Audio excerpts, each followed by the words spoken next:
Hey, welcome to the FAQ Podcast, Frequently Asked Questions with Fuzzy and Quincy. Subscribe to us, FAQ Podcast, YouTube, share it, comment, talk to people about it, hate, whatever you want to do. And if you would like to, advertise. Sponsor, advertise. Get at us directly. FuzzyandQ@gmail.com. Fuzzy, you called me, he's like, yo, we got to interview these people. They from LA.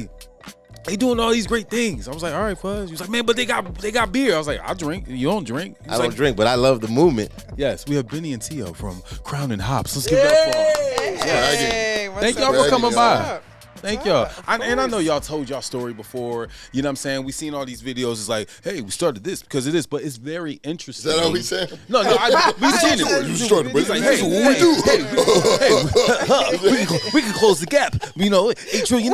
We can close the gap because we got beer and y'all like to drink beer. We are black. Yeah, no, we ain't selling 40 ounces. No.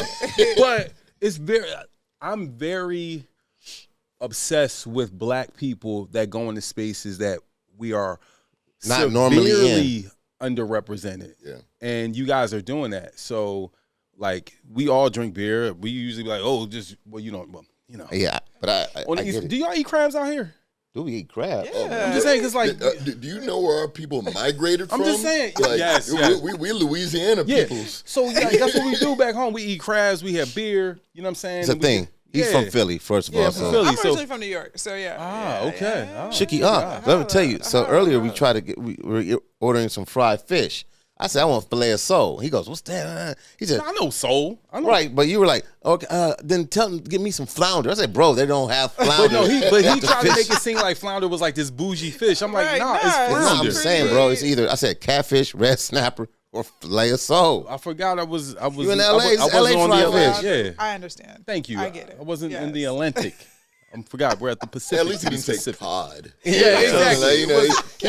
Fried God. You know what I'm saying? Completely Nobody's saying that. Hold on. Yeah, you made it seem like I was. Yeah, Like, like, I had my I've never pinky heard out. anybody fry flounder. Like, bro, Just gonna have some fried branzino. Yeah, exactly. It wasn't, Like that. thank you. It wasn't deep fried branzino that I was. Yeah, I feel you. ordering. Yeah. But let's get into it. How did you guys start? You know, this whole tell process. the real story. I like this. Let me just go ahead and crack a beer open. Yeah. How long? I was about to say, yeah. Well, yeah. Which one? Let's start with the beer. Okay. Oh, Tia's knocked stuff over. Yeah, All right, how do we meet? All right, so me and Tio met maybe eight plus years ago on Tinder. Nice. On where? On Tinder. Who chose who?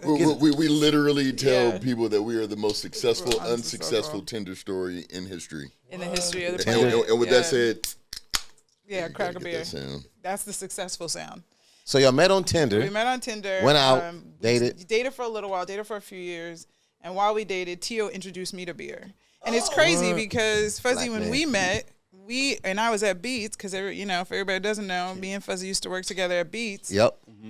Beer wasn't even, talk about beer. Absolutely not. I wasn't even considering doing anything in the beer space. I was so focused on being at Beats. It's the coolest place on earth. And I'm in marketing, and I'm in advertising, creative. And then when I left Beats, it was a few months later that I met Tio. And Got it. Well, actually, that's not completely true. Uh-oh. And now that we have someone who also worked for Beats, the story will be pretty freaking funny. Okay. I actually met her before we even started dating. Yeah, that's true. Like, I used to be in sales for commercial printing for the studios, and Beats worked out of the same building In as Santa Miramax. Monica? Wow. Yes. Yeah, They worked in Miramax's building, I forgot and my about this cousin story. was an editor who wanted me to introduce. He's like, man, maybe you could get some work from Beats.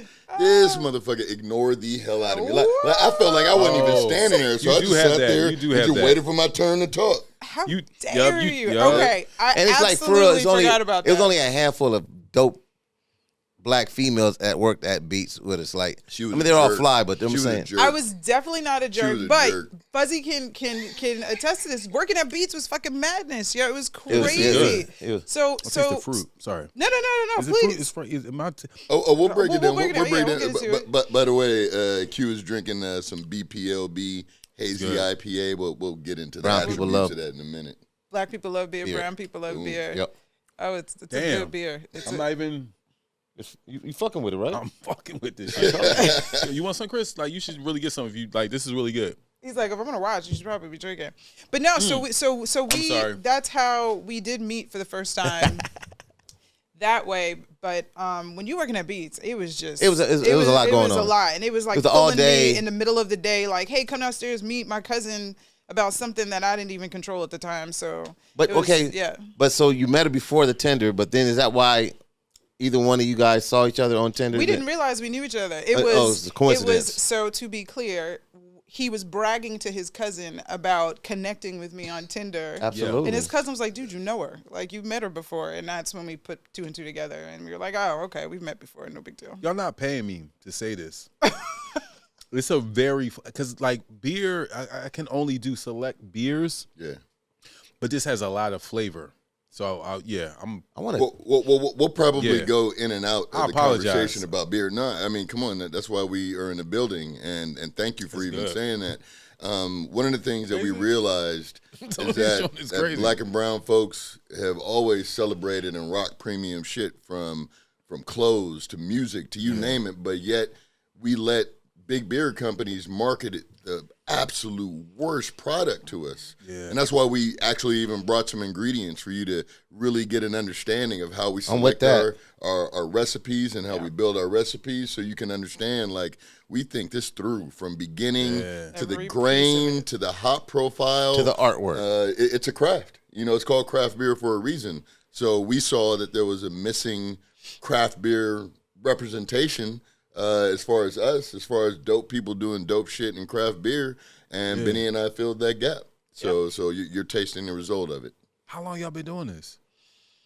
7 years. Because it's like, years now? we were, folks was telling me, and I was looking at them. I'm like, it don't matter if the beer ain't good. So it's almost like a comedian, like, yo, this where they from, this what they do. Right. And it's like, all right, that's cool, but is he funny? Is he funny? But this changes the story now for us, because you don't drink, and it's like somebody. I don't drink. I just know they're good peoples, and I love the brand. I'm on that. You gotta smell it though. Smell the beer. But that ain't enough though. It smells sweet, like orange. Yeah, but that's like pineapple, something fruity. Yeah. I'm gonna tell you this. That's not. It doesn't like beer stinks to me, bro. This is not it. This is what I'm trying to tell you though. It don't matter. The story. So all of you out there that are watching or listening, all of this stuff does not matter if it doesn't taste like this. It's almost like LeBron James doesn't become LeBron James if he doesn't win. Right? Like his friends, they came up from Akron. It don't matter if he don't win the championship, if he don't So this is what I'm trying to tell you. It really matters now because I've tasted it. Yeah. Now I really care. Like, I care. I'm like, black people. Ooh, my peoples. But this is like, I told you. I was but you don't drink. So it's like a non-drinker trying to tell you about a drink that he never drank. Right, we were always aware that would be the case. We knew that based off of Benny's background with beats, based off of my background in creative production for the studios, we knew how to make the worst look fantastic. Yeah. So what would that mean if we put that same energy between something that is incredible and something that could be respected from an industry standpoint and also from a palate standpoint? Because after all, once it hits your palate, our job is done. Once it just touched the lips. Yeah, our job is done. If you're not in LA, where can you get this? We also are in Vegas. We have quarterly drops in New York and Atlanta. We're in Atlanta right now, in Atlanta and in Portland. Can we buy this online? You can select online retailers like Craft Shack, Craft Beer Kings, Tap Room in New York. You can order it online. Ship right to your house. We haven't started doing shipping directly ourselves, specifically in California. That is something we will eventually do. But right now, we rely very heavily on our retail partners to really get this beer out there and get it to the people. So explain to me what the normal, or we see a Heineken or a Budweiser or... Like, explain to me, for my ignorance, of what is an IPA and what makes a craft beer different from what I see at the corner store or, when we go out. Like, this must be like the Bentley of this must be like the Bentley of beers with you guys, because it's like some next level flavors and marketing and like what separates the two other than the black owned part? Quality of ingredients, without a shadow of a doubt. 1,000%. Most big beer companies are going to use the most poor of ingredients in order to brew at scale, so that they can accommodate, the mass marketed, appeal that they have. Some people replace, I brought some ingredients. I brought some 2-row grain that you have right in front of you and some hops, just so you can really get a sense for some of the things that we look for in a beer. So, I'll ask you guys to check out the grain right now. Get a little bit of grain. And really this goes into the selection process. I mean, eat it. Put it in your mouth. I mean, when I Pause. tell you, put it in your mouth. This is what we're looking for.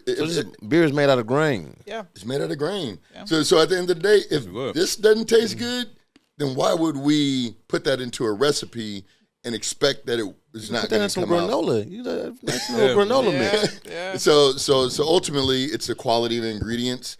Across the board, craft beer will tend to be a little bit more expensive.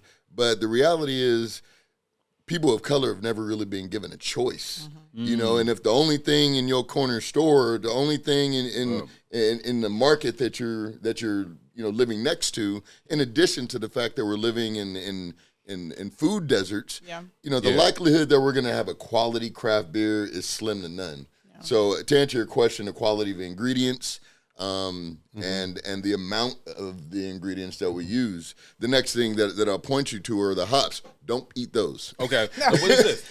So those are hops. So what is a hop? So in our name, we actually kept the word hops. Yeah. Primarily because we always wanted to keep in mind that some people just don't know. Like actually take one. It has nothing to do with basketball or but I thought it was like Crown and hops. Yeah, but if you smell the hops and where do you get how do you make hops? Well, you don't make it, you grow them. Yeah. So hops, believe it or not, are the botanical cousin of cannabis. It smells familiar. I just told him. So the same oil compounds that you get out, the same terpenes that you get out of cannabis, you can draw those same attributes from hops, and that's what we choose to flavor the beer. So it does smell like cannabis, it's dank. So you guys are doing this in Los Angeles. We import the ingredients to Los Angeles. Flowers. Yeah, they're flowers that are turned into what you're seeing pellets there, what you're seeing there to be able to brew beer. Wow. So most brewers across the country will enter hop contracts, grain contracts, and import the certain hops that they want. I build all the recipes for our beer, so just really kind of, so you in there mixing. That's it. You just trying stuff. I mean, I'll take hops. The best way to choose hops, if you take one of those pellets and you grind it up and you just mash it up and just warm it up, you can get all the aromas and everything that you would hope would be in a beer, because after all, smelling the beer is one of the most important things. If the beer doesn't smell great, then farms. Endless acres of farms of hops and that's so crazy because that's not even something we know about or would even consider, but there are hop farms all over the world where people will travel to really get the best. Blackout agriculture is another conversation. So every beer has hops in it? Yeah. Just some about every beer. Some form of hops. Because it's also a natural preservative as well. And again, these are all the things that we enjoy talking about, and thank you again for allowing us to talk about it on a platform, because I think the way it's been introduced to us is you abuse this substance. You don't appreciate it. You don't try and extrapolate it and understand what goes into it. And that's where I think Benny and I, not only with the liquid tasting fantastic, but also being able to educate people about where and what these ingredients are. I hear on commercials all the time, like the Pilsner. I don't know what the hell a Pils. I see it right here. Yes, sir. Because I'm probably by the end, I'll probably be twisted. Just want to let you know. Just want to let you know. What can we go to this one? Because I'm gonna keep sipping. Of course. I need to know if they all taste like what they taste like. 8 Trill Pills. As he's pulling up 8 Trills, another thing to consider too, just when you look at the other side of craft, the part I think that I fell more in love with, outside of just what it tastes like, because again, I wasn't a big beer drinker, but when you go to breweries and when you tap into craft beer culture and you see people hanging out with their families and engaging and enjoying themselves, but we don't see anybody like us sitting in these breweries having these experiences. For us as a brand, the focus then turned into curating the experience for people of color where they could enjoy these moments together, not the corner store, not sitting on the stoop, not not having a safe place to enjoy something like this. And that's where the brewery comes in, and that's where curating events and experiences he's about to be come twisted. in. Yeah, he's about to be fucked up. Yo, let me tell you something. He's out of here. He's about to get glassy. I am not even hyping this up. He's so This excited. is because here's the thing. I'm like, I trust. No, so hold on. All right, here. Nice and Let me get some more. Yeah, it doesn't have the same aroma that the hazy had, but you still. This is a beer. Yeah. Yeah, but it's This smells like a traditional beer to me. It's really good though. You'd be right by identifying this as a more traditional beer. It's one of the oldest styles of beer, and again, coming down to ingredients. But it's like that one. If this one was like, I want to good beer. Do it like basketball terms. This is like the jiggy like layup, like ooh, right? Ooh. This is the James Worthy. Yeah, this is the 1-2 Euro step. Ha, Clyde. yeah. Okay. Okay. Yo, dog. That smells like beer to me. I promise you, I it doesn't stink. But first of all, I think beer stinks. That doesn't stink. It smells. No, I want them to smell that aroma again. So one of the things about the Pilsner, it's probably one of the rich, most it's one of the most difficult beers to make. Yeah. This is? It is. Yeah. It is. But why do you guys call it why eight though? Trills Pills? You want to give it a crack? Well, finish explaining. Yeah. So a Pilsner, and I'll get into it's a lager, and a lager means to store or to lager means to store in a cold environment until it gets to where it's going to actually be a beer that you enjoy. It typically takes the longest to make. You lager a beer for anywhere from 7 to 8 weeks. So it's like a labor of love. And, I mean, even down to the fluffy white head to how crystal clear it is, that's all time. And what you smell are the esters from the yeast, the one thing that we didn't talk about.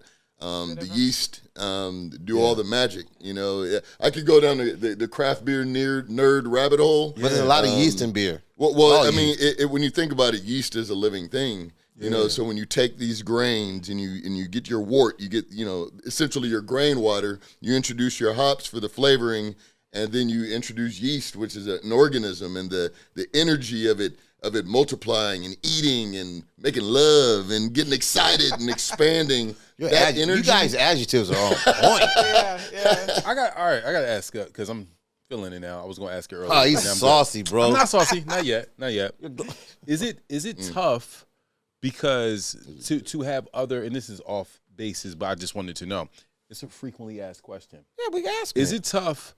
You guys used to date, and you guys are business partners, so that's even sometimes a deeper relationship that you have to be around.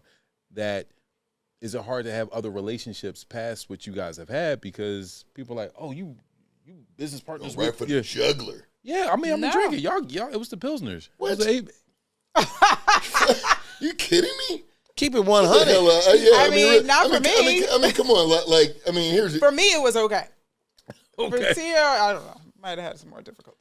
Look, I think at the end of the day, the same way that anybody would talk about, put it this way, the way people talk about business relationships are like being in a marriage. Yes. And a business is that child. I think there's a certain proximity that you have to your business partner that would make anybody uncomfortable. Yeah. So I think it does take a strong partner. I have an incredible girlfriend who will be giving birth to my first son in the next 5 months. Nice. She's strong as fuck. She is a dope woman. She's confident. She's a New Yorker. Yeah. And I would say that there were ones before her that were like, yeah, I'm not fucking with this bitch. I'm not fucking with you, nigga.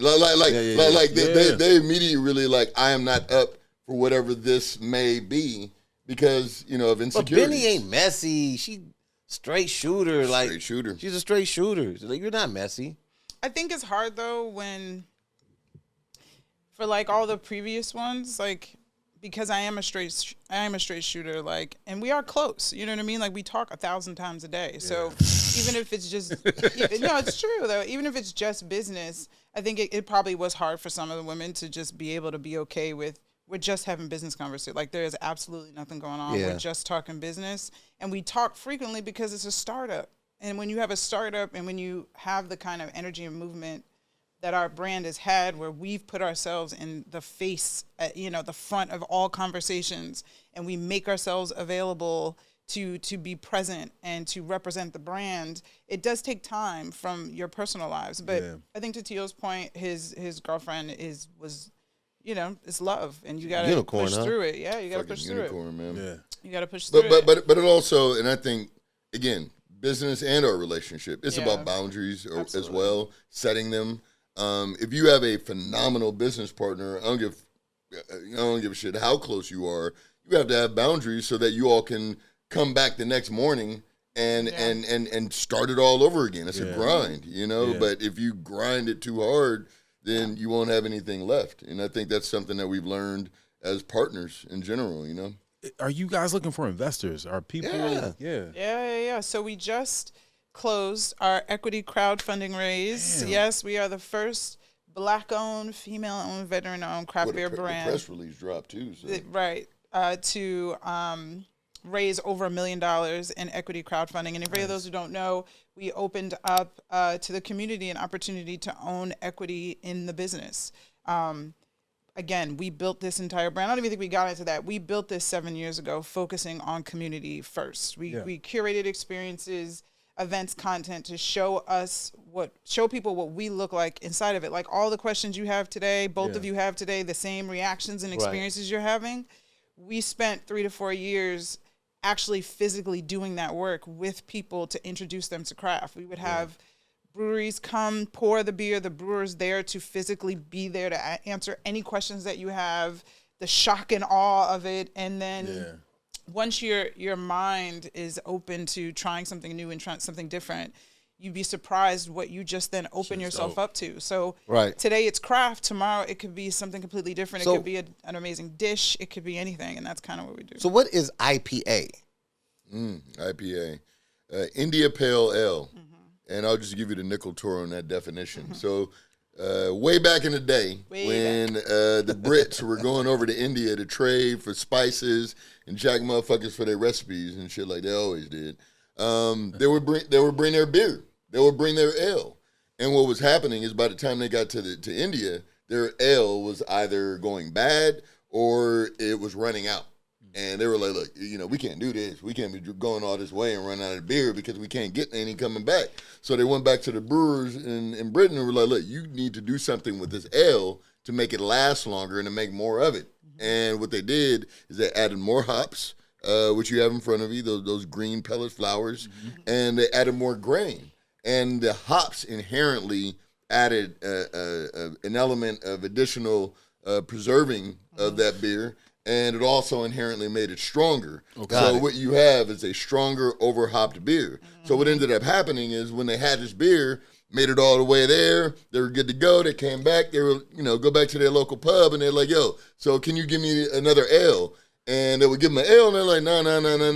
I need that India Pale Ale. Yeah. And that ended up being something that everybody started to look to, which was IPA. a stronger, hoppier beer, hence IPA. Yep.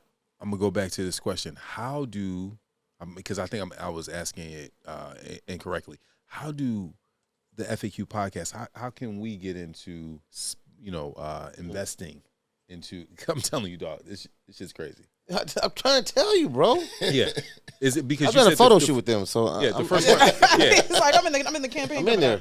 I'm in the campaign. No, it's the thing. You can't just take pictures. If you drank. Ricky invested. Yeah. Invested. We ain't invested. I know. That's what I'm saying. So is there? And she did on the low, like, I'm like, yeah, she sure did. Shout out to Ricky. So is there going to be a second round? Is there? Yeah. I think once we open our doors. So right now we're in the process of building our first flagship. It's a 14,000 square foot restaurant and brew pub that'll be opening right in the heart of Inglewood. Is that a brewery? Brewery. It'll be a restaurant and brew pub. So we'll have a full menu seating about 280 people. Plus we'll have the whole brewing system in there and be brewing our own beer. What a lot of people forget is, we try and lean into this concept of the pub. People don't even think about it, but pub is an abbreviation for public house. We don't have any public houses in our neighborhoods. You know what I'm saying? You got to go to Burbank or somewhere out there. Yeah. I mean, but just think about that by definition. we don't have public houses in a public area in our own city. It doesn't neighborhoods exist. and own communities. It doesn't exist. And what Crowns Inglewood will be, it'll be right on Crenshaw in Manchester. It'll be right on the block. Prime real estate, Yes, sir. bro. It's walking distance from the Forum, from the SoFi Stadium. 10 minutes from the and SoFi. soon to be the Intuit Dome. Crown in Manchester? Manchester, Crenshaw, yeah. It's Wait, the y'all old take Joshua Club. But you can rename Crenshaw to Joshua's. Crown. Yeah, it's old Joshua. I like that. Yeah. Yeah. Man. Yeah, Yeah, I know exactly where you're at. So here's a question for you, Fuzzy. Space. Do you remember the Joshua Club? Do I? Of course. Yeah. That's prime real estate. Yeah, we're taking over. For some, it's very nostalgic, so we're excited because a lot of people be like, "Yo, I used to DJ there." Like, are you kidding me? That place is dope. Okay, I get it. He's like, Benny, how long have you been in LA? Probably about 10 years now. Okay, I've been here about 10 years. That's not a long time. That's not a long time. But I this is my second home. I mean, I'm still a New Yorker to the core, to be clear. What part of New York? Harlem. Okay. But this is my second home. Like, I've built this amazing world in life here, so I don't see myself. Benny, going I anytime would have soon. never thought you would have. I would have never thought I would have been doing You're beer. welcome, Benny. But facts. I would have never in a million years. But, Tio took me, the first brewery Tio took me to, shout out to Stone, who's also our distributor, was in Escondido. Right. They have a huge brewery and like beer garden, and Tio took me there. You kind of walk through these bushes, and it's like it opens up this whole world where people are hanging and kids are playing, and it's like there are rainbows and birds chirping, and I'm like, well, where are the black people? There are no black people here, like none. And we would go to all these different breweries and have such a great time, and every place we went, we wouldn't see people of color. And I'm like, all right, channeling back to my New York days, we had so many places to go, these public houses, these spaces to hang, and in LA, it just, particularly here, it doesn't really exist unless you're going to a club or you're going to a party or you're doing something that requires you to basically get drunk or fucked up, like nothing, just a casual hang in the middle of the day. Got it. And all of these spaces for white people existed, and we had no presence at all. And that's what I have dedicated myself to. How do we curate those spaces for us and create that like sensory experience? Let me smell that one. So let me ask you a question. When I'm not going to name this beer company, but if you're driving down the 405 and you pass this brewery, where are you going? Yep. Why does it smell like butter biscuits? Like I smell like because of the grain. Yeah. Grain. Yeah. I'm like, you pass me, I'm like, it smells like they got some dynamite. I'm like, really? Yeah. So another. This smells good. What is this? So this is a true West Coast IPA called Freestyle. You feel me? It's Give called me back my Freestyle drink, Versus. you not feel drinking. me? Dog. Yeah. I'm sorry. Yeah, this is a Freestyle Versus, our West Coast IPA, and fresh. It smells refreshing. Well, this probably has the most character of the hops that you have sitting right in front of you. Like this has the aromatic, the dankness, that bitterness, that true profile. But the difference between our beer and other IPAs that you'll taste out there, it's not overt bitterness on your palate. Yeah. So you'll get it up front, but then it falls away, and it's not that overt. That's what I don't bitterness. like about alcohol. Sometimes that bitter. Yep. Yeah, but that was done intentionally though. Like we knew, again, from the years of events and taste testing with people, we were able. They're almost like focus groups. We could talk to people and see what they liked and what they didn't like, and we knew very specifically our community. For anyone who was new to craft beer, would be super turned off by a bitter beer, But we needed to create something that was transitional. That you taste it like you are, and you'll be like, oh, okay, this is not what I expected, and I like it, and I want to learn more. I want to try more. You can tell the difference right now? 1,000. So craft. Here's the deal for us. Let me I'm gonna break something down. He's a wine connoisseur also. I'm a wine. Famous. That's where it started. Yeah. But Fuzz, I respect you, right? I respect Fuzz as a partner. Like, yo, we should interview Crown and Hops. I'm like, and you were excited about it. I was like, all right, well, cool. So, you look at the videos and stuff, and I drink wine over beer mostly because it doesn't have the flavor that I'm experiencing from you guys' beer, and I'm like, wow, this is the beer. Like, you can tell the difference. 1,000, like 1, 2, 3. Like I know exactly what I would pair with. Like it's dope. So for me, it's like, damn, how many black people do we need to invade other things that we don't mess with because our palate, the way we see things is just different. Like y'all touching this is like, damn, like if we were into, I don't know. See, I would argue that if someone gave you quality, you would know it like you know it now. 1,000%. And that's a problem. We have not been introduced to quality craft beverages. And it's a shame. I mean, like even when we design this beer, like there's certain elements like that you'll know in wine, mouthfeel. You know, the way that when you drink the beer and after you drink it, you can still feel it on your palate. Yeah. Like you can design that. Like you can design every single attribute of this whatever product. Experience you want to have. Whatever experience. In one little flavor. And Benny and I were really intentional about not only visually making sure that you get that what you're receiving is quality, but when you drink it, you also get all of those touch points from the aroma to when you drink it to when you swallow it to, you know, the dryness of it, you know, whatever the case. And I fell in love with Paso Robles wines first. That's where it started for me. And once I understood that and I knew how to break down that, oh my God, like once I got in the beer, it was game over. Really? Hell yeah. Let me ask you a question. This is simple. Why did you guys go with can opposed to bottle? Cans protect liquid. The biggest enemy of beer is light, and the one thing that protects light is aluminum. It does not compromise it. So if we're going to put a quality beverage on shelf, then we want to give it the best opportunity to have a life cycle. And cans do that. Wow. And you'll notice that the majority of the industry is transitioning to cans and away from bottles. Yeah. Really? Have you guys been offended by people in the beer industry? Like how y'all make y'all's like this in this short of time? I don't think we've ever really been offended by much because we've always kind of lived in our own world in terms of what we were creating.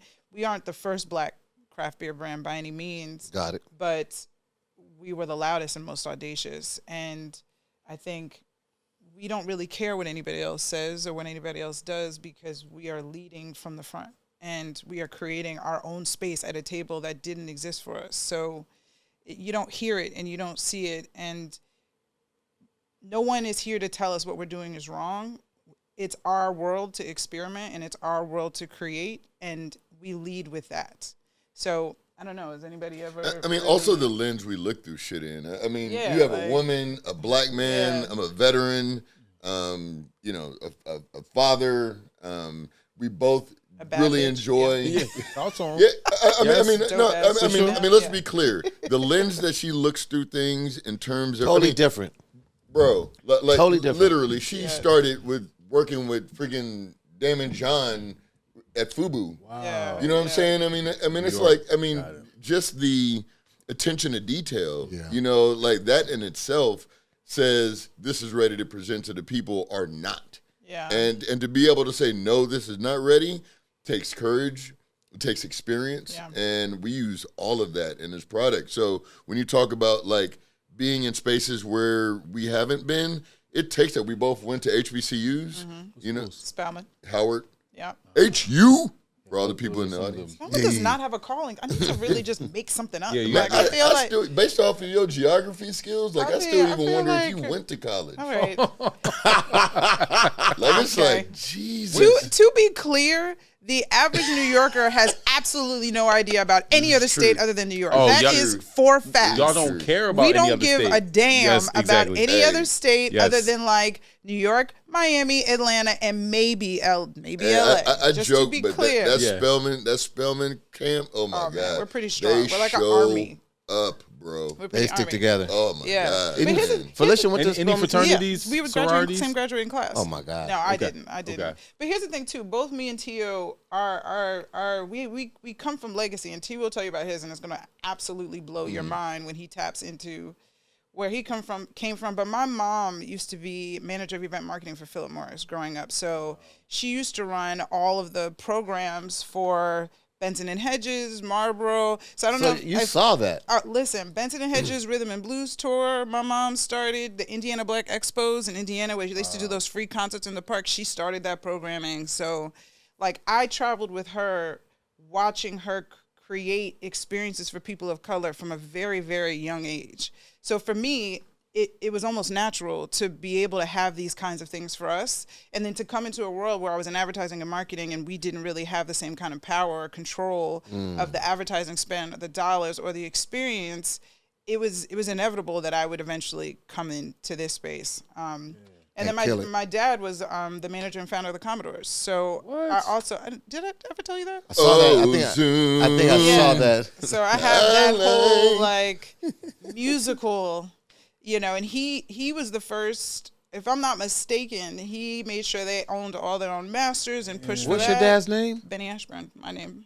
Yeah, Benny Ashburn. And he got them into real estate. So at a very early age, he created Commodore's company that they started buying property when they were just a group. So it's just understanding opportunities and what equity looks like. Meeting Lionel for the first time was great. So I will not repeat. Like, someone will literally scale this building and break in here and put me down if I even repeat one story. But that was like some humbling shit to be in the presence of Mr. Richie. Yeah, the GOAT. Yeah. Damn. The GOAT. But wait till you please share with the world. Yeah, so as we already said, we've been doing this for like 7 years. About 3 years ago, I took my daughters to go meet their grandfather for the first time. Great-grandfather for the first time in Jasper, Texas. And on the way there, I decided to take them to Shreveport to go meet my favorite aunt, which is their great aunt, and they're just grilling her about, like, what did granddaddy do? He was a farmer. What did grandma do? Oh, she stayed at home. Or what did great-great-granddaddy? What did great-grandma do? And they get to the third great-grandma, and they're like, Aunt Dorothy. She was like, oh, she was a brewer. And I was like, what? I was like, wait, excuse me? She was like, yeah. She was like, she brewed beer. What? And I'm like, stop. Why you gotta say that? I'm like, grandma, like, or auntie, like, no disrespect, but quit fucking with me. Like, what are you saying? And she was like, yeah, she brewed beer, baby. And I'm like, do you know what I do? She was like, yeah, you brew beer. I'm like, how has no one told me this? But that could have changed the name of the company a little bit. Yeah, but Phoebe Johnson Crump brewed beer from 1900 to about 1930. Free woman. So you looked. Wow. He didn't even know. I didn't know. She just dropping these gems on me, and it was funny because I was like, "Are you sure she was brewing beer?" And bro, she described to me to a T the process of brewing, watching her grandmother at the time do it in her backyard, and she would brew beer during the week and sell it on the weekend, and they would call it like Phoebe's beer, and they would just come from all over Faraday, Louisiana, to buy it. Man, bro, how do you think I felt? Yeah. Like, so, this is when you're already in it. Yeah, we have history in this. Like, yeah, we're doing this now, and it's all kind of coming to light, but we have roots. Yeah. I mean, we have roots in everything. Let's just be very clear. But DNA, we have roots in the brewing, in the brewing of beer fermentation process. Like this, who do you think was making the beer? Back then, it wasn't white people. Yeah. We were the ones brewing the beer. We were doing all the work. Or even more important, or more to the point, the original instructions for fermenting anything were found in hieroglyphics. Yeah. What? Yes. Oh yeah, of course. Yeah, literally, like Google oldest brewery on the planet, you'll see Egyptian ruins. Wow. Yeah. And that's why it's so important for us to know our history. Yeah. Because a lot of us don't know our history. If you know, you're like, oh, I can do, or you get to like, oh, my great-great-grandmother was a brewer. Maybe I need to try that. But you stumbled upon it, and it just happened to be a part of your history. Or even more to the point, like you let, this country tell the narrative. Yeah. There might have been brewing, but there was a slave, and there was brewing for Jefferson, which shout out to Hemmings, who was Jefferson's brewer. The funny thing is, Sally Hemings' brother was Jefferson's brewer. Wow. Believe it or not. And literally got chastised and a batch of his beer dumped because he said it was over-hopped. And we know today that over-hopped beer is IPA, the most popular beer on the face of the planet. Damn. What does that tell you check about for that? That was the shit. Yeah, it's the shit. Yeah. So what did you guys have to start doing, like brewery classes, or did you have to like? Was it just what kind of what did you have to do to get into like getting your own brewery and all that? Like, what was the process? It was just putting yourself out there and finding the information and learning about it through actually experiencing it. Yeah. Tio will tell you he quit his job and worked at a brewery, to learn how to brew beer. What is because we're not brewers by trade. And I mean, we're really not brewers, honestly, at all. But Tio dedicated himself to understanding the process. So you went inside and worked. He went inside. He went minimum wage, 3 daughters. Like, damn. Like, motherfuckers were looking at me sideways. Like, really? This so you just did for just the learning process. Mm-hmm. I mean, well, put it this way. We had gotten to a crossroads to where it was like, okay, we had already built this community. Mm-hmm. Our first hashtag and our first Instagram handle was Black People Love Beer. Mm-hmm. And we fought for it. We fought for that space. We fought for creating synergy in a community that was already there, but just didn't have anyone that was ready to champion. And we got to that point to where it was like, okay, someone's going to pull our cards about not knowing the technical aspects of this beer. And I'll be honest with you, Fuzz, it got to the point to where I was looking at this phone, the sales call, these accounts, and I was like, man, I can't do this shit. Like, I know my calling. I know my calling. And I had a friend of mine, some friends at LAL Works in Hawthorne that were opening, and I was like, bro, can I just come and learn? Wow. Like, I will wake up at 5 a.m. and I will mill in the grain. I will, do whatever it takes. I will clean tanks, clean kegs, and just watch how it goes down. And I did that long enough to know, one, that I will not be the master brewer of my brewery because that shit is an obsession and it's all you can do. But Benny and I learned that we have the gift of being able to talk about this journey and to expand people's minds and their. So we have expanding palettes on our mission as well, to build community, to expand palettes and to preserve culture.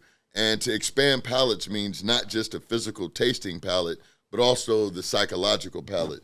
Like, if you don't know something, like one of my favorite quotes is, the mind stretched in a new idea can never return to its original form. So once you've introduced something to someone physically or psychologically, you can't unlearn it. You can't go back and be like, I never knew about it. Like, that is our mission, is to expand people's understanding of things, even down to investment, which is why we opened up our company to equity crowdfunding to allow people to invest and to participate in the success of Crowns and Hops. It's funny, like we talk to entertainers, musicians, actors, and the one thing or the common theme is you cannot shortcut the hard work. And you cannot shortcut actually doing the process that's going to make you great, right? So you got to the point, like you said, like, okay, I can talk about it, but until you get in there and really know what you're doing and like how it's made,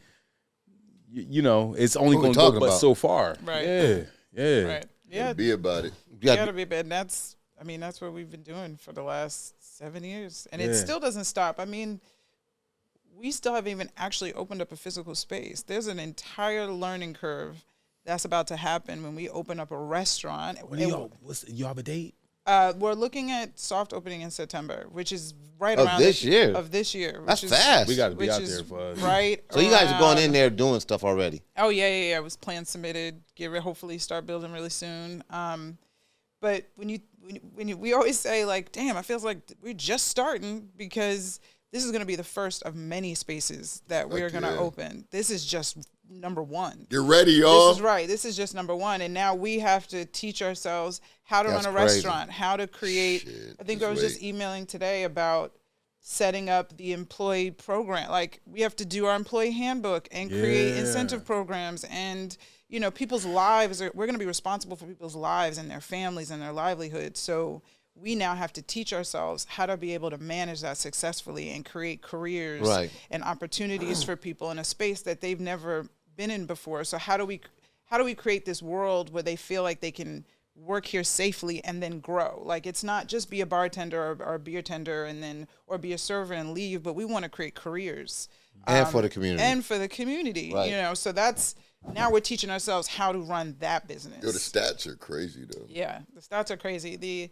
The economic development or growth to any city when breweries sort of pop up in the neighborhood is insane. I don't have the numbers on me right now, but it's in the millions of dollars that. But just the ratio of like black-owned breweries. Oh, so right now there's about 9,000 plus breweries in the U.S. Okay. And less than 1% are black-owned. What the hell is less than 1%? You just might as well say like zero. 60. And it's even less than that because it was 8,000 in 2020 and it was less than 1%. Now it's 9,000 and it's still less than 1%. So the numbers aren't growing. I will say the interest is growing. Yeah. And the breweries that do exist are learning how to be more successful inside the footprint of this industry that we're in. But the number is still extremely small. So when you talk about other black breweries, are there in like big cities, or are they in other like areas that we like Atlanta maybe, or they're there? Do you guys keep? Is it a small community? 100%. All communicate. We know. I won't say we know them all. Yeah. I will say we know some. We know the majority. Yeah. And we are very intentional about that. Like when we show up in someone's city, like I said, we drop beer in Atlanta and New York. Like we break bread, but then with the brothers and sisters in Atlanta, we ain't just gonna drop product. Yeah. And that's the rules. You know what I'm saying? That's respect. And that said, anytime we go into another city, we do our best to break bread. To give them the offering first, let them know where we're at, let them know what we're doing from a strategic standpoint, because we're not going to break this less than 1% unless we're being strategic about the information that's available to us, down to process, and down to a nonprofit that we created called 8 Trill Pills. So the Pilsner that you just got through having, the inspiration of it, 8 Trill Pills, is actually a term out of the W.K. Kellogg Foundation's publication called A Business Case for Racial Equity.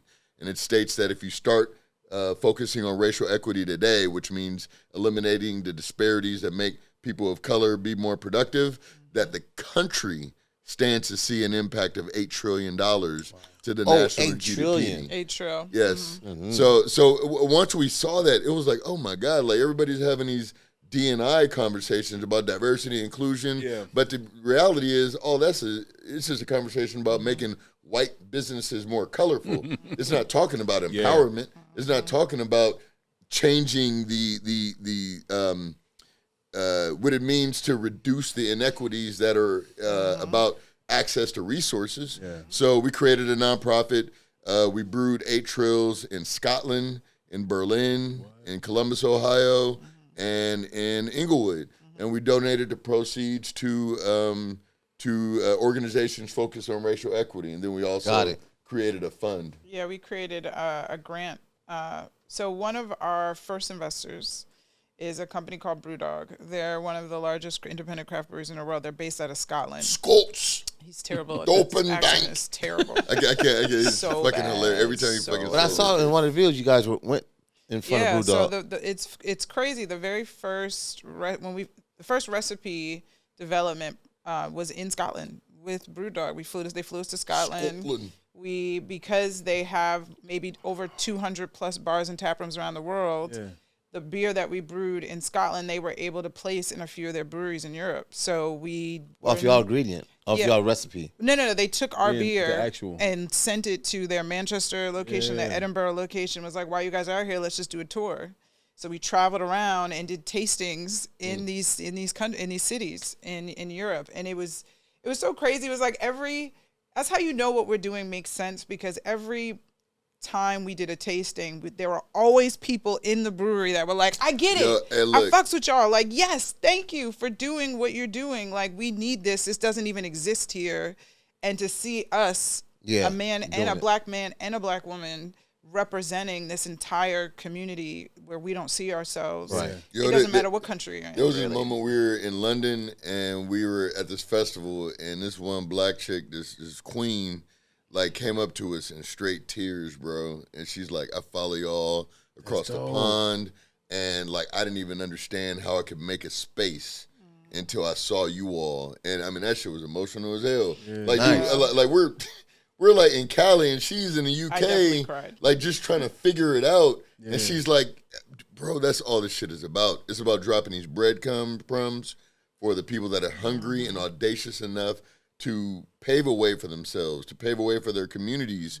And to be honest, that's why it's been less than 1% for so long, because no one has been dropping these gems, and it's, Well, no one's had the ability to, though, right? Like, us not being brewers gives us a little bit more flexibility to be able to create the brand and to create the movement versus if we were just brewers, our only focus could be to make quality beer, because you're given no other space to see outside of this and kind of look at it to see what else, could you be doing? How else could you be tapping into the community when you don't have to just focus on the science? Right. Shout out to Garrett Oliver from Brooklyn Brewery. Yeah, shout out to Celeste, Speedy. Hey, this motherfucker, Garrett Oliver, like you look this motherfucker up. He is like the quintessential gentleman of leisure, like this brother. But when I tell you, this Negro, this black man, this king, literally is probably one of the most respected men in all of craft beer. Yep. He literally published a book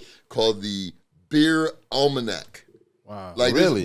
And he was so ahead of his time. Yeah. And when we finally met, I'm just like, man, I'm like, bro, like, do you know who you are? And he's like, wait a minute. He's like, do you know, like, Tio, I can't wait to have your beer. And it was like the weirdest moment. Like, I fuck with you. I'll fuck with you. Yeah, it was that moment, because it was like, man, it was like, brother, like, you are so revered in your industry. And he's like, more or less, he was like, I've been waiting for y'all. Wow. Yeah. Oh, that's a blessing. Oh my God! Is there another way that we can support you? I see the jacket. Oh, you guys have clothing and merch. I got my hoodie in the car. I meant to put it on. So we can purchase? Fail. Yes. Well, I brought you a little something. Okay, I still want to. Yeah, brought you a little something. Yes, we have it's our Crowns Vintage collection. Yeah. I got a fly ass hoodie. It's dope hoodies. Crowns. Meant to put it crowns. Got a crowns hat. But we just actually dropped our Inglewood. Say it right. I know, I'm saying. Let's talk about the big deal too. You guys, the Super Bowl is past, but you guys were the first black-owned craft beer in the SoFi Stadium for the Super Bowl. Yeah. Wow. Yeah. That's huge. We're the first black-owned beer in SoFi. Period. Me and SoFi just opened. But I think that what was so dope about this, about being, and we've only had beer on shelves since 2020 of July 2020. So even though we've been doing this for 7 years, it took us, like you said, we put in the work to be able to get ourselves in the spaces and be in distribution and get in retail spaces. So when the SoFi, the Legends who runs their concessions came to us, they found us before the stadium opened and was like, we heard about you guys.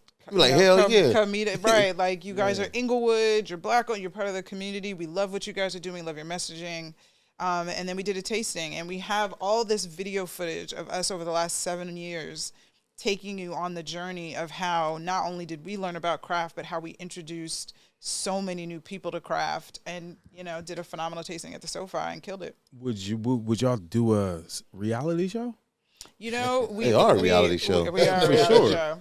We've been pitching it.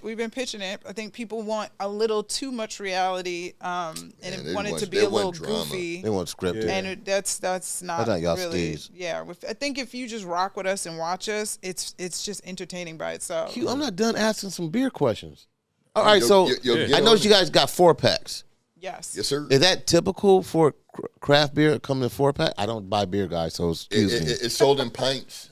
It's a pint, so yes, 4 is a pint. Yeah. Yes, sir. So they're sold in 16 ounce. You know pints. that, Q? See, I only mess with. I'm not going to name the name, but it's a specific beer that when I drink beer, I drink it. But now I'm rocking with them. Yeah, you better. Yeah. So let me ask you this. So True. I know because you asked your question. I'm a little nice. Forgive me. I want him to try the hip hop one too. It's another one? Oh, freestyle. He tried to freestyle now. Yeah, I was like, I had like 4 of them. Nah, the one over Royal Versus. You did try it? You got that purple can over there? Oh my God, it's right there. It's right in front. Yeah. The purple one with the right there. Shout out to Chris. Yeah, that's my baby right there. So that's gonna get you right. That's a strong. That's a good one. I'm twisted. What was my question? I had a question. Dude, don't worry about it. Does beer get you drunk? Right. Oh, I'm nice. Yeah, does beer get you fucked up? Let's talk about the artwork also. Everything. Yeah. I know this is probably Benny's baby.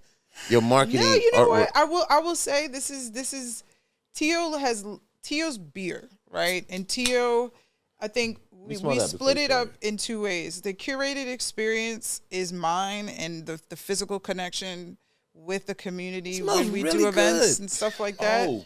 But the product, this is what you're seeing, I think, in the cans is really led by T in terms of like an artist. This is how he's able to communicate and express his vision for craft. It is very, and I'll kind of give you an example, two examples. So one, if you look at the beer that my man that Q just poured, Royal Versus, that's our West Coast double IPA that's dedicated to MCs. It's I mean, to be honest, like, you know, we do our best to just give as much love to hip hop, to jazz, to the original. I saw that blues,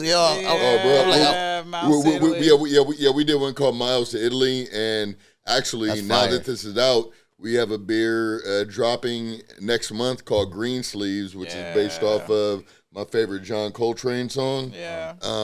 That's also an Italian Pilsner. But we also have Atro Pills, which you'll see in shelves now. It's one of our core beers. Benny actually was really good friends with an artist called Upendo out of Watts, California. And we were able to take his art, his signature art, and integrate it into a can design. And my Which one is that right there? Yes, sir. Atros, I like that. And my background in creative production for the entertainment industry just works with being able to take like her cues on culture and to say, look, this is what we need. And once I hear it, then I'm able to take that skill set of creative production and make it happen in the physical world. Oh, y'all have a great 1-2 punch chemistry. I see what this is. That's dope. Let me ask you another ignorant question, guys. No question is ignorant. No, all right. So you know how I go to a bar with somebody and I see somebody, they grab the handle. Tap. Tap? Okay, it's tap beer, right? Yeah, the keg. That's either in a keg or a 6-stole, Are you guys at that level to where it's, because I know what I think is dope about the tap beer, and this is fuzzy on some marketing, I like that the handles are different designs and it's different. Yes, sir. Do you guys have picture? Do you guys have Absolutely. that? Yeah, it's funny. We actually, in our first tap, man, the motherfuckers were expensive as hell, too. It was funny because, like, literally I had the thing cast and I had the crown actually made of metal. Yeah, you have to do I mean, because it's like, why cut corners, right? Yeah. Because usually people go to a bar and they're like, oh, that looks interesting. Let me get that tap right there. Yeah, absolutely. Marketing. Wow. So for us, you know, we wanted to be signature. We wanted to stand out. But that's I think a big deal. It is. It is. I mean, it's, you know, put it this way. Shout out to one of our original designers, one of our original designers of our brand, Matt Taylor of Varnish Studios. He introduced me to how big craft beer can be about a decade ago, and we went to a beer bar called Father's Office, which is in Santa Monica. There's one in downtown LA. And he introduced me to a beer that was just so groundbreaking to me. You know, they put it out, it had a cork on it. I'm like, they got a cork on. I'm like, what is this? Oh, it gets very fancy. And it was so groundbreaking to me. And you know, fast forward a decade later, Crowns and Hops is pouring from these same tap lines. Oh, that's fire. You know, and it's a true full circle moment, because again, our dedication to craft and culture is always, you know, lock and step. Always. You know, one can't be without the other. And if it doesn't fit that filter of preserving culture, of building community and expanding palate, we're not doing it. Yeah. Y'all are brilliant. Are you guys going to be in the new Clippers Stadium, which is going to be in Inglewood? Oh, we're working on it. Okay. Oh, if you leave it up to me, there's no place we won't. I told you the know what I mean? universe. She I already told has the this in universe. Tokyo. Right. I'm like, oh yeah, please. The dreams are endless. But you got to be you're Inglewood based heavy. Yes. Right. Yes. So you're from Inglewood? I was born in Inglewood, actually. Wow. Yeah, about a mile away from the stadium. Wow. Oh, so he's probably stayed in the avenues or something like that. I actually was raised in Altadena. Don't get it tripped. I was up in the foothills skipping the rocks. Okay. It was funny. I was talking to my boy Warrior Boswell, who has a phenomenal line. Does a lot of clothes. Yes. Oh yeah, no, Yeah, but Mercy. That's I mean, he designs for the. Didn't you go to high school together? Yeah. No, I mean, ironically, I mean, when you think about me and Warrior went to high school together, Fawn Weaver of Uncle Nearest, the owner, like we all went to high school together. What? You know, Uncle Nearest is the what kind of Tennessee it's like whiskey? Yeah. Yes, sir. Yeah, we all went to high school together, which is crazy. What? I know. That's crazy, guys. But it really but it also speaks to being a child of the '90s, being an '80s baby. It's I mean, hip hop. I mean, if we could kind of turn a page real quick just to talk about the strength of culture, like just the seeds and the gems that were being handed down to us. Like, not everybody got them, but enough of us got them to like keep unfolding. You know, and like that shit is valuable. Yeah. You know what I'm saying? Yeah. Like. I told you it was gonna be a dope interview, you don't man. Drink, so I don't know how you know, but you know. I just go off a dope product. They're dope people. Like, I'm just go off a dope product. I mean, that was our first name. Our first brand name was called Dope and Dank. When we first started, we were a lifestyle brand, and we would bridge dope culture. I do remember that with the dank world. I do remember that when you guys did and that. that's when I would be like, Fuzzy, guess what? I'm doing this thing of beer, and we're doing like events, and we're doing things. You should come. You should totally come. I do remember that was the Dope and Dank, and then actually we got a cease and desist on the word dope. Because the word dope is owned by these white kids in every category except for beer. Globally. Was and they apparently go after people, but it was. That's a learning it's experience. moments like that, right? It's we had that name for 4+ years and no trademark, and that's if you don't know, you don't know. Yeah. You know, and it was when we got our first investor. And they were ready to invest, and he's like, "You got your trademark, right?" And we were like, "Oh, right." Nah, we just got the Instagram. We got the Instagram handle. We got the website. We got the website. We got the T-shirt, and it was because of that initial investment that we. It's funny. We were in Europe. We were in London. We had to meet with him. We flew to London because the deal wasn't going where it needed to go. So we went to London, and we were like FAQ. I mean, listen. We were like, listen. We can't let them walk away just because we're changing our name. We gotta make it clear. Just because we're changing our name does not change the brand. This is still a powerful brand. We've built it. Flew out there an hour before our meeting. We still didn't have a name, and we were like, I don't know what the fuck we're gonna do. Like, this is crazy. Tio, we all went to get coffee. Tio passed this mural of these lions, this very regal lions, and texted me. He's like, I think I got it. And then he hit me, and he comes in. He's like, all right, how about Royal and Hops? And I'm like, go on thesaurus.com and found Crowns. Looked it up. Trademark was available. There was no Instagram handle. The website was available. Locked everything in before we went into the meeting. Within the hour, went into the meeting. They lying to us. Just marketing. No, this is. There was a lion in the mural, but we are not lying. Right, we are not lying. Walked into this meeting. All types of confidence. So to be an entrepreneur, you gotta be confident. Even if it's shit, you gotta be confident. Yep. And we were like, Crowns and Hops. And he kind of took a second. He was like, I like it.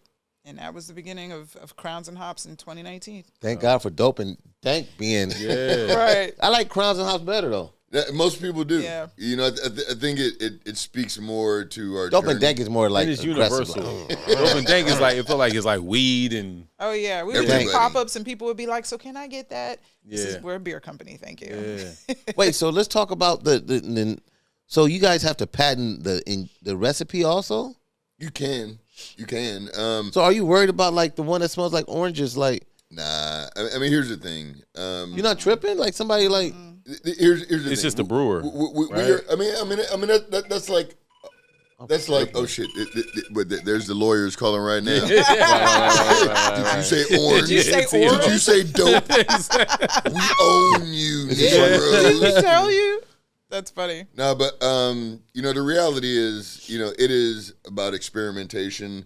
There's certain profiles that I don't give a shit if you have the exact recipe, you are not gonna nail. No. Like I would say a brew house is like an instrument, and sometimes just learning how to play that instrument, you're gonna get certain sounds out of it that no one else will be able to get otherwise. Yeah. So it's very much an experience, and like Miles would always say, once you have created a sound or a song or some music, it's time to move on. Yeah. We do love our signatures, but we are not scared to evolve beyond our signatures as well. No, not at all.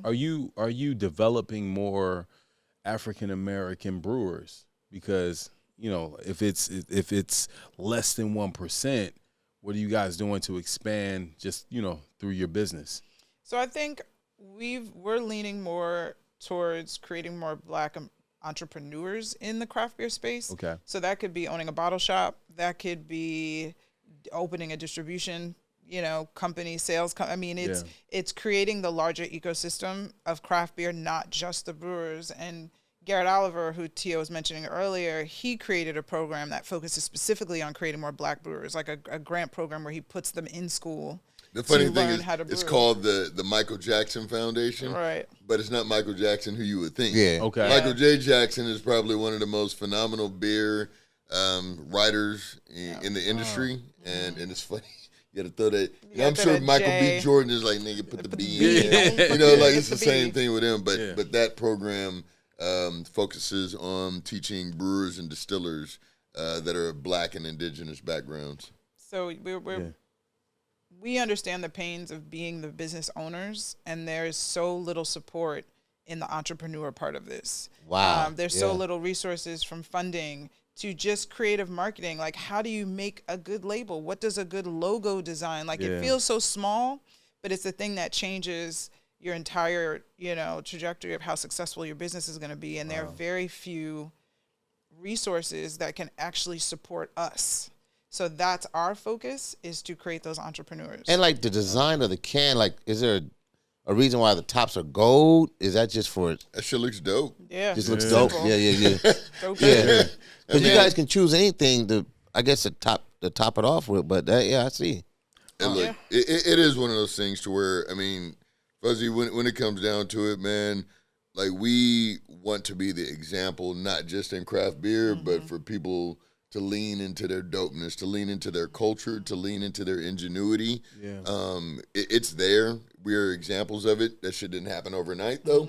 That shit took a lot of time, a lot of effort, and a lot of consistency. Yeah. But, it really does come down to seeing an example of it somewhere so that you can replicate it and so that you can ask people to just trust themselves, trust their innovation, and rock with it. That taps into our tagline too, Own Your Crown. That's the campaign that we just shot with Fuzzy. We're here to remind you that you are deserving of the very best, of premium quality, and we want you to own and be your most authentic self. Own your crown, my brother. Own your crown. Own your crown, my brother. Crown. Start drinking, Fuzz. But this is what I tell you guys. You guys are very slick. Los Angeles, slick. Los Angeles and New York. That's what my daddy was saying. Yeah. Very slick. HBCU. Graduates. Yes. Not me. Okay, that's what I said. I went to the military. I was like, man, shit. And they come in here with this slick ass beer. Very good. And, they try to get you intoxicated. They're doing their thing. Try. Winning. Yoda said, "Do or do not. There is no try." I've held on.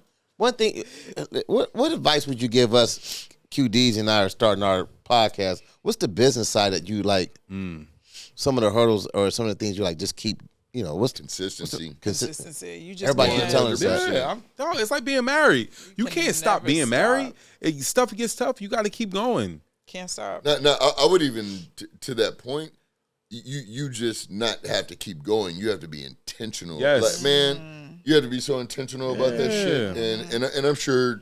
You just and that's the thing. The crazy thing is, I've been listening to you my whole damn life, ever since I was 2 years old. No, but really, you're a part of my narrative. I know your voice and I know your name because I'm LA all day, and I'm sure you understand that it wasn't as easy day one as it was, day 1,008 or whatever the case might be. What is it? Malcolm Gladwell had that concept. 10,000 hours. There it is. Yeah. It does not get clear until 10,001. Yeah. Or clearer. And I think that's what Benny and we had no point of reference for what it meant to be successful as a Black-owned, woman-owned, veteran-owned craft beer business in this country, on this planet. Yeah. We had no examples. We had pieces. Yeah. But ultimately, it was our audacity and us just believing in our plan and not giving up. Yeah. Now, there's very few. We had a lot of no's. We had a lot of roadblocks. You know, it was almost like the no's. we'd get a no or some rejection. We'd be like, "Yo, this is what we gonna do. Fuck what they said. We're gonna do this. I don't care. We can't do what? Okay, I'm gonna go teach myself how to do this. I mean, you know, like everything we do and a lot of what you see, I taught myself how to edit. We taught ourselves how to do design, graphic design. Yeah. We taught ourselves how to even at the age that we're at, we're not no spring chickens, but we're still you're learning every day about how the culture and social media and the narratives are evolving so that we can stay at least a part of it or leading those conversations. And until you can afford fucking do it yourself. Absolutely. Like when I tell you, like, there's some motherfuckers that be like, you will not be able to do what I'm doing. And it's like, that's bullshit. That's motherfucker, like Google exists. Right, I can do it. You know, Google's it may your not friend, be bro. at your 9,999 hour level. Check this out. But over time, I'll be great at it. Thank you. What is your social media? I'm trying to follow y'all right now. At Crowns, CROWNS. Oh, you twisted, bro. No, I'm not. HOPS at Crowns with an S and Hops. How would you spelling Crowns and Hops? No, I put crown, no S. Yeah, crown. I put, the plural. No, it's followed. Crowns for the people. It ain't one crown. Yeah. It's multiple hops. They follow Meek Mill, Tyrone. Yeah. Miss Ricky. Okay, yeah, they got people. The homies. Yeah, Toby. Shout out. Okay. I didn't even know Meek follows us. Yeah. All right, anyway. Guys. I've learned a lot. Again, it does not matter what you guys do. It does not matter your story if your product is not dope. You have to know that. Because what happened is they came in here, oh, we're nice. I was like, you know, let me just curb my enthusiasm. I fucked you up, man. Just trust me. You know, trust me, God. You don't know. I told you, man. Shit is fire. It tastes really good. It said craft beer. In all honesty, batch one. If you look at the BPLB and you go to the crown on the side, there is a V3. V1 and 2 was not hitting. Okay, he says that all the time, but he's also a perfectionist. It wasn't bad. Tio is, and this is what you need to have that in your partner. Yeah, this is version 3. V3. The first one was not bad. I don't think there's ever been a product we had that was bad, but it wasn't what you're tasting now. And that brings up another point. Like, you don't settle for what you don't settle. Yeah, y'all keep fucking with each other. It's hilarious. I mean, you can't settle. Like, that's the one thing I'll say. The best job, the hardest job I ever had was working at Beats. And as crazy as people think fucking Omar was, and yes, Omar was a crazy motherfucker. Shout out to Omar. Shout out to Omar. Shout out to Omar. Omar even tried to. He even tried to like give some game. I've been tapping into Omar through a lot of this process. The one lesson I came away from Beats, you gotta call Omar and check on him. The one thing that I learned from that place is, even when we presented to each other internally, when we would have our internal marketing meetings, the decks we had to present to each other had to be as thorough and creative and as thoughtful as we would to a client. And that's what we have done we talk to each other with that same intent. And he told me one day, when I walked into his office, do you like this creative that you're presenting to me? And I was like, I mean, I don't know. He's like, do not show me some shit that you yourself cannot stand behind. I don't care if you're missing a deadline. I don't care if you don't make it. I don't care if it takes another month, which was a problem because that was 90% of the problems at Beats.